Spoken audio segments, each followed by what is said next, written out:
It's the same destructive strategy that government tried during the Great Depression, prop up prices at all costs. The Depression went on for over a decade.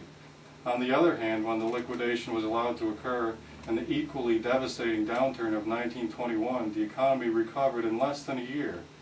The President also tells us that Senators McCain and Obama will join him at the White House today in order to figure out how to get the bipartisan bailout passed. The two senators would do their country much more good if they stayed on the campaign trail debating who is the bigger celebrity, or whatever that occupies their attention these days. F.A. Hayek won the Nobel Prize for showing how central banks manipulation of interest rates creates a boom and bust cycle with which we are sadly familiar. In 1932, in the depths of the Great Depression, he described the foolish policies being pursued in his day, which were being proposed just as destructively in our own. Instead of furthering the inevitable liquidation of the maladjustments brought about by the boom during the last 3 years, all conceivable means have been used to prevent that readjustment from taking place. And one of these means, which has been just repeatedly tried, though without success, from the earliest and most recent stages of depression, has been this deliberate policy of credit expansion. The only thing we learn from history, I am afraid, is that we do not learn from history. The very people who have spent the last several years assuring us that the economy is fundamentally sound and who themselves foolishly cheer the extension of all these novel kinds of mortgages are the ones who now claim to be the experts who will restore prosperity. Just how spectacularly wrong, how utterly without a clue does someone have to be before his expert status is called into question? Well, that's excellent. And, we've quoted it before. Ron Paul has predicted this. A lot of people have started listening to him that maybe didn't in the past. And if you look back, our founding fathers despised the central banking system.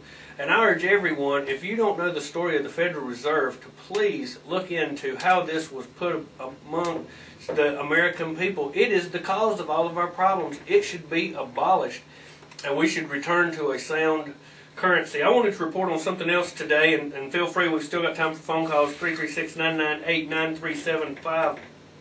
This has been reported on Democracy Now! And several alternative media outlets.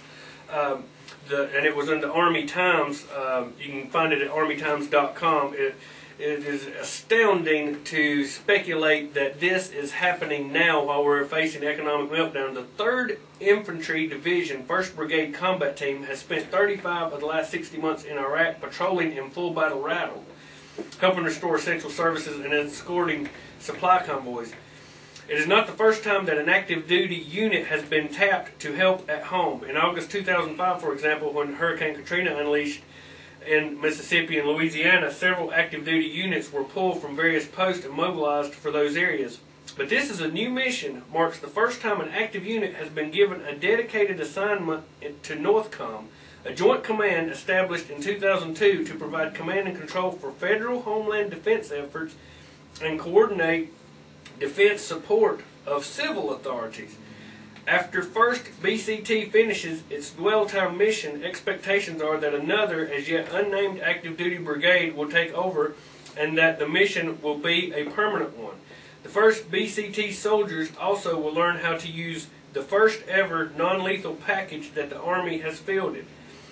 1st BCT Commander Colonel Roger Cloutier said, referring to crowd and traffic control equipment and non-lethal weapons designed to subdue unruly and dangerous individuals without killing them. And what we're reporting is, Army Times is saying that they are deploying them here to the United States. Very ironic, as our economy suddenly is in real jeopardy, the government for the first time has made a broad move to position troops here at home for possible domestic situations.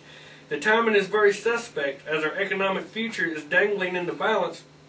And once again, this went totally unreported by the mainstream press, so we wanted to report troops coming home to be deployed in America for security purposes. And you can make of that whatever you want to.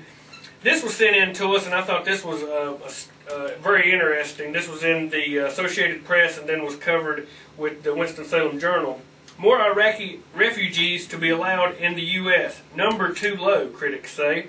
The Bush administration said yesterday that it has surpassed its goal of allowing 12,000 Iraqi refugees into the United States this year and will try to admit at least 17,000 next year. After streamlining the admissions process under criticism for not doing enough for Iraqis who have fled their country since 2003 U.S. invasion, officials said that 12,118 Iraqi refugees have arrived in the country since October 1st, 2007, and another 1,000 are booked on flights to America.